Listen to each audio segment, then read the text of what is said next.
Media మిత్రులందరికీ రాజన్న సిరిసిల్ల ప్రజానీకానికి అందరికీ నమస్తే। ఈరోజు ముఖ్య విషయం ఏంటంటే గత వారం 10 రోజుల కింద రాజన్న సిరిసిల్ల డిస్ట్రిక్ట్లో రేషన్ డీలర్లకు సంబంధించినటువంటి నోటిఫికేషన్ అనేది జారీ చేయబడ్డది। అది కలెక్టర్ గారు ఉత్తర్వుల మేరకు ఆర్డీఓ గారి ఆధ్వర్యంలో మనకు నిరుద్యోగులను 10th క్వాలిఫికేషన్స్ తోటి 1:5 నిష్పత్తిలో ఇంటర్వ్యూకు పిలుస్తామని 32 మార్క్స్ యొక్క బేస్ మార్క్స్ తోటి మనని ఎగ్జామ్కు కండక్ట్ చేయడం జరిగింది। ఆ ఎగ్జామ్ కండక్ట్ చేసే ఉద్దేశంలో ఫస్ట్ అప్లికేషన్ ప్రాసెస్లో తీసుకుంటే పోత్గల్లో రెండు రేషన్ షాపులకు నోటిఫికేషన్ ఉంది। 2 రేషన్ షాపులకు నోటిఫికేషన్ ఉన్నప్పుడు అయితే 2 అప్లికేషన్లు ఇచ్చారు। 2 అప్లికేషన్లు అప్లై చేస్తే 2 హాల్ టికెట్స్ ఇచ్చారు। 2 హాల్ టికెట్లలో ఒకటే రోజు, ఒకటే డేటు, ఒకటే టైం, ఒకటే సెంటర్। ఒక్క ఆస్పిరెంట్ 2 ఎగ్జామ్లు ఒకటే టైంలో ఎట్లా రాస్తారు, ఒకటే సెంటర్లో। ఇది ఫస్ట్। దీన్ని మేము మా తహసీల్దార్ దగ్గర మాట్లాడితే ఆయన రెక్టిఫై చేసి ఆర్డీఓ గారితో మాట్లాడారు। లేదని చెప్పేసి 2 ఇష్యూ చేయకూరి మనకి బయట ఇబ్బంది అవుతుంది అని చెప్పేసి మళ్ళీ మా దగ్గరికి వెళ్ళి అందరి దగ్గరికి వెళ్ళి ఒక్కొక్క హాల్ టికెట్ తీసుకున్నారు। అంటే మీరు 2 షాప్లకు అప్లై చేస్తే దరఖాస్తు చేస్తే ఒకటి మాకు ఇచ్చి ఒకటి వాళ్ళు తీసుకున్నారు। అట్లా మోసం చేశారు ఆఫీసర్లు। అయితే ఇక్కడ నిన్న ఆర్డీఓగా మేము అందరం ఎగ్జామ్ రాసాం। ఒక వైట్ పేపర్ మీద 1, 2, 3 నెంబర్లు వేసి టిక్ పెట్టమన్నారు। ఆ టిక్ అనేది ప్రామాణికం కాదు। ఎవరైనా ఉండి ఆప్షన్ పెట్టకపోతే అక్కడ ఇన్విజిలేటర్ అనేటోడు టిక్ పెట్టే అవకాశం ఉంది, లేకపోతే రైట్ పెట్టిన టిక్ను కొట్టేసే అవకాశం కూడా ఉంది। సో ఇన్విజిలేటర్లు కూడా ఇక్కడ అభ్యర్థులను మిస్లీడ్ చేసే అవకాశం ఉంటుంది। ఎందుకు అంటే ఆ ఆన్సర్ షీట్లో అభ్యర్థి యొక్క పేరు, ఊరు, అతని యొక్క హాల్ టికెట్ నెంబర్, వాళ్ళ ఫాదర్ నేమ్ అన్ని డీటెయిల్స్గా ఉన్నాయి కాబట్టి లోకల్ ఇన్విజిలేటర్లే కాబట్టి వాళ్ళ యొక్క ప్రభావం కంపల్సరీ ఆన్సర్ షీట్ల పైన ఉంటుంది। సో ఈ విషయంలో కూడా మేము ఓపిక బట్టి ఎగ్జామ్ రాసాం। మా కలెక్టర్ గారి మీద నమ్మకంతో నోటిఫికేషన్ వచ్చింది కదా అన్న ఉద్దేశంతో మేము ఎన్నో 15, 20 సంవత్సరాలు అవుతుంది, నా 35 ఏళ్లలో 20 సంవత్సరాలు అవుతుంది ఈ నోటిఫికేషన్ ఎగ్జామ్ రాయబట్టి। కాకపోతే ఎక్కడో ఆశ జాబ్ వస్తానే ఆ ఉద్దేశంతో ఎగ్జామ్ రాయడం జరిగింది। రాసిన తర్వాత 32 బేస్ మార్క్స్ అయితే ఏదైతే ఉందో ఆ బేస్ మార్క్స్ తోటి మీరు ఇంటర్వ్యూకి పిలవాలి। అయితే ఎవరెవరికి 32 పైన వచ్చినాయో ఒక యూనిట్కి, అంటే ఒక షాప్ని యూనిట్గా తీసుకుంటే 5గురిని ఒక షాప్కు 5 చొప్పున, విలేజ్కి షాప్కు 5 చొప్పున మీరు ఇంటర్వ్యూకి పిలవాలి। అయితే మార్కుల లిస్ట్ అనౌన్స్ చేయలేదు, వాళ్ళ ఇష్టం ఉన్న 5 వ్యక్తులను పిలుచుకున్నారు। ఈ విషయం పైన నాకు డౌట్ వచ్చింది। నేను ఫస్ట్ లిస్ట్లోనే, నేను పోత్గల్లో టాప్ మార్కులతోటి నేను ఫస్ట్ లిస్ట్లోనే నాకు ఇంటర్వ్యూ వచ్చింది। అయినా కానీ నిరుద్యోగులు మోసపోవద్దని చెప్పేసి నేను ఆర్డీఓ గారి దగ్గరికి వచ్చిన 5 గంటలకు। సార్ నాలాంటి వాళ్ళు కష్టపడేటోళ్ళు ఉన్నారు, మా ఊర్లో ఏజ్ బార్ అయిన వాళ్ళు ఉన్నారు, నా ఒక్కనికి కాదు సార్, మీరు ఇంకొక 5 మంది పేర్లు ఎందుకు ఇవ్వలేరు అని చెప్పేసి ఆర్డీఓ గారిని అడిగితే ఆర్డీఓ గారి దగ్గర సమాధానం లేదు। నేను అడిగిన క్వశ్చన్లు, మీరు రిక్రూట్మెంట్ తప్పు, మీరు చేసిన ప్రాసెస్ తప్పు, ఆ ఎగ్జామ్ పేపర్ తప్పు, రైట్ టిక్ కొట్టుడు తప్పు, నేను అడిగిన క్వశ్చన్లకు ఆయన దగ్గర సమాధానం లేదు। నేను ఈ ఆర్డీఓ ఆఫీస్ నుంచి బయటకు వచ్చే వరకల్లా మళ్ళీ మా ఊరు నుంచి మళ్ళీ ఒక 5 నేను అడిగిన కాబట్టి మళ్ళీ ఒక 5కి ఈయన ఏదో ఉన్నాడు, ఈయన అడుగుతుండో అని చెప్పేసి మళ్ళీ 5కి మళ్ళీ కాల్ లెటర్ ఇచ్చారు। సరే ఓకే, కాల్ లెటర్ ఇచ్చారు అని చెప్పేసి వచ్చిన। అయితే ఇది కలెక్టర్ గారు ఇంపార్టెంట్ విషయం ఏంటంటే, కలెక్టర్ గారు మీ దృష్టిలో ఉండి జరుగుతుందా, మీ దృష్టిలో లేక జరుగుతుందా నాకు తెలియట్లేదు। నిన్ననే మాకున్నటువంటి ఉన్నత సమాచారం ప్రకారం నిన్ననే ఎవరైతే సెలెక్టెడ్ పీపుల్స్ ఉన్నారో సెలెక్టెడ్ పీపుల్స్ దగ్గర రెసిడెంట్ సర్టిఫికేట్, హాల్ టికెట్స్ తీసుకొని సైన్లు తీసుకోవడం ఆర్డీఓ ద్వారా జరిగిందనేది మా దగ్గర సమాచారం ఉంది। దానికి కావాల్సిన మీకు ప్రూఫ్ కావాలంటే కలెక్టర్ గారు మీకు ప్రత్యక్షంగా వచ్చి నేను మీ క్యాబిన్లో ఇస్తాను, మీకు కావాలంటే చూస్తా అంటే ఈ పోస్టులు కూడా అమ్ముకున్నారనే ఊహాగానంతో మన రాజన్న సిరిసిల్ల డిస్ట్రిక్ట్ చెందినటువంటి ఇన్ఛార్జ్ కాంగ్రెస్ పార్టీ నాయకునికి నేను ఫోన్ చేయడం జరిగింది।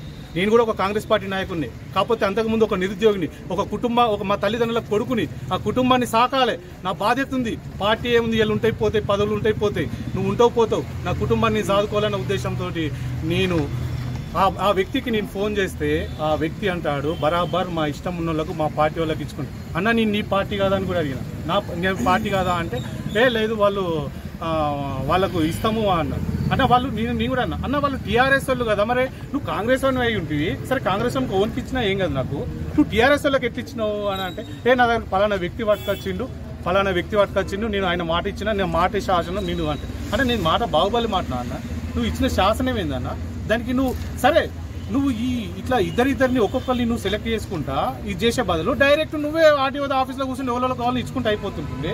ఈ రిక్రూట్మెంట్ ప్రాసెస్ ఎందుకు, మా దగ్గర 100 రూపాయలు అప్లికేషన్ ఫీజు తీసుకునేందుకు ఒక్కొక్కరు ప్రెగ్నెంట్ లేడీలు వచ్చింది, పిల్లల్ని ఎత్తుకొని వచ్చారు, చాలామంది పిల్ల తల్లులు వచ్చారు, ఫిజికల్ హ్యాండిక్యాప్డ్స్ వచ్చారు, వాళ్ళు కష్టపడుకుంటూ వచ్చారు, అందరు వచ్చారు. వాళ్ళ కష్టాన్ని దృష్టిలో పెట్టుకొని ఇది కరెక్ట్ కాదు అన్న ఉద్దేశం. అంటే నేను నా ఇష్టం ఉన్నట్టు చేసుకుంటా, ఎవరికి చెప్పుకుంటావు చెప్పుకోపో, అవసరం అయితే నీకేమైనా చూస్తా భవిష్యత్తులో. నాకు అవసరం ఉంటే నేను చూసేటోన్ని అయితే నేను ఇంటర్వ్యూకి ఫస్ట్ సెలెక్ట్ అయ్యి 5 మెంబర్లు ఉంటే నేను ఆర్డీఓ ఆఫీస్కి వచ్చి నాకు అవసరమా? ఇంకా 5 కోసం నేను కొట్లాను ఇక్కడికి వచ్చి. ఎందుకంటే కరెక్ట్ రాసిన ఒక వ్యక్తికి రావాలి, నిరుద్యోగికి రావాలన్న ఉద్దేశం. కానీ వీళ్ళు ఏం చేస్తారు, ఈ రాజకీయ నాయకులు వాళ్ళు ఇలా అధికారంలోకి వచ్చినాం, నేను కూడా కాంగ్రెస్ పార్టీ అబ్బా, అధికారంలోకి వచ్చినాం ఇలా మా వాళ్ళకి ఇచ్చుకుంటామనే ఉద్దేశంతో వాళ్ళు ఏం చేస్తారంటే వాళ్ళ సెలెక్టెడ్ పీపుల్స్కి ఇచ్చారు. మా ఊరిలో చెప్తా ఉన్నాను, ఒక ముదిరాజుకు వచ్చింది, ఒక రావుకు వచ్చింది, 2 లేడీస్కి వచ్చిందనే సమాచారం నా దగ్గర ఉంది. ఇది మీడియా మిత్రులు గుర్తుపెట్టుకొని రేపు రిజల్ట్ తర్వాత ఇది ఉండకపోతే నేను దేనికంటే దాని పేర్లు నేను అనౌన్స్ చేయను, ఎందుకంటే అది పబ్లిక్లో కాబట్టి. ఒక ముదిరాజుకు, ఒక రావుస్కి ఆయన ఏమంటాడంటే ఫోన్లో మా ఓసీలకు ఇచ్చుకుంటాం, మేము ఇచ్చుకోవద్దా, మీకు బీసీలకైనా ఎస్సీలకైనా అని చెప్పేసి మాట్లాడడం జరుగుతుంది. అంటే ఇలా నువ్వు రాజ్యాంగబద్ధంగా ఎమ్మెల్యేగా ఎన్నికైతే నువ్వు రాజ్యాంగం మీద ప్రమాణం చేసి సమన్యాయం చేస్తా, ప్రజల పక్షాన నిలబడతాను అని ఇంకెన్ని సీట్లు అమ్ముకుందు. ఇలా ఇప్పటి వరకు కూడా నాకు ఫోన్లతో టార్చర్ ఉంది, నువ్వు పోకు, వద్దు, ఇంటర్వ్యూకి వద్దు, నువ్వు మాట్లాడతాం, నీకు ఎందుకు టెన్షన్ అంటే నేను పోయే చూస్తా అక్కడ, నేను నా ఇంటర్వ్యూకి అటెండ్ అవుతాను. నేను ఎందుకు కావద్దు, రేపు నాకు జాబ్ ఎట్లా రాదు, నాకు రాకపోయింది నిజాయితీగా రాసుకున్నాను రాని, నాకే రావాలని ఏం లేదు, నిజాయితీగా రాసుకున్నాను. కానీ నువ్వు ట్రాన్స్పరెన్సీగా లిస్ట్ అవుట్ చేయి, ఇంటర్వ్యూ పిలిచే ముందు మార్కులు ఏందో లిస్ట్ అవుట్ చేయి. ఆర్డీఓ గారు మీరు ఇట్లా తప్పు చేయకపోతే ఫస్ట్ లిస్ట్ అవుట్ చేయని మార్కులు బయట షో చేయడానికి మీకు ప్రాబ్లం ఏముంది? మార్కుల వల్ల కొరక తింటారా? పెట్టండి, మీరు నోటిఫికేషన్ కదా ఎట్లా ఇచ్చారో అట్లా మార్కులు అనౌన్స్ చేయండి. ఇంటర్వ్యూ గౌరవంలో ఏ మార్కులను ఏ ప్రతిపాదికన తెలుస్తారో చేయండి. ఇంకా ఆన్సర్ షీట్లో టిక్కులేందండి, టిక్కు కొట్టేయచ్చు.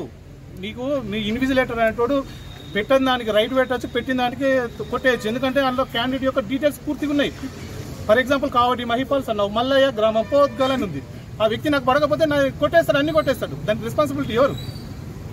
కాబట్టి మీడియా మిత్రులు, గ్రామ ప్రజలు, మన రాజన్న సిరిసిల్ల ప్రజలు అందరూ దృష్టిలో పెట్టుకొని ఈ రేషన్ డీలర్లు అనేటివి బోగస్గా నడిచిన ఆధారాలు నా దగ్గర కొన్ని ఉన్నాయి.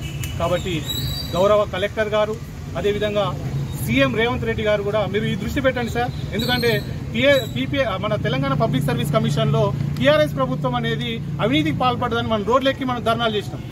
ఇలా మన కాంగ్రెస్ పార్టీ వాళ్ళే ఇట్లా మన రేషన్ డీలర్లను అమ్ముకుంటా ఉంటే ఇప్పుడు మనమే ఎక్కుదామా, టీఆర్ఎస్ ఎక్కుమందామా రోడ్ మీకు?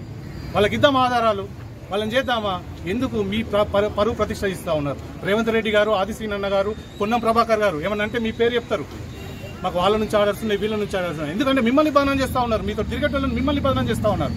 కాబట్టి దయచేసి వాళ్ళని దూరం పెట్టండి. కాబట్టి నిజమైన అభ్యర్థులకు న్యాయం చేయండి.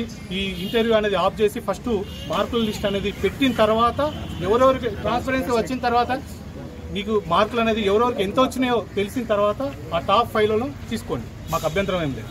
కాబట్టి దయచేసి మీడియా మిత్రులు, అదేవిధంగా ప్రజలందరూ గమనించి దీన్ని పోస్ట్ పోన్ చేసి ఈ వీడియో కనుక నచ్చితే అగ్గిపెట్టి ఉగ్గుపెట్టి కోడి కొంగ లైక్ షేర్ సబ్స్క్రైబ్. అయ్య బాబోయ్, సబ్స్క్రైబ్ అట చేసేయి, నువ్వు సబ్స్క్రైబ్ చేసేయి, పక్కనే ఉన్న గంట కూడా కొట్టండి రా, అప్పుడే మా వీడియో డైరెక్ట్ గా మీ ఫోన్ లోకి వచ్చేస్తాయి. అయ్య బాబోయ్, ఫోన్ లోకి వచ్చేది అట, చేసేయి నువ్వు.